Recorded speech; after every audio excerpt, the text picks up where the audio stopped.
Здравейте, намираме се в Сливен. Тук се провежда 8-я поред Италфест. Традиционната годишна сбирка на всички фенове на италианските автомобили.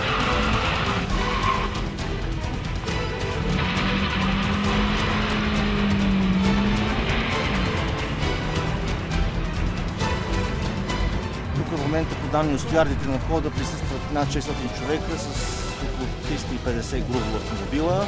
Също така, както виждате, купона тече, провеждат се състезания по майсторско шофиране, драг рейсинг.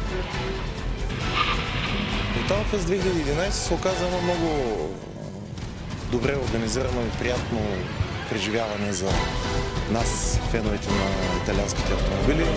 Има много хубави тестови автомобили. Също за нас е много важно като преживяване това, че се срещаме с приятелите си от цялата страна, с които обикновено общуваме по интернет.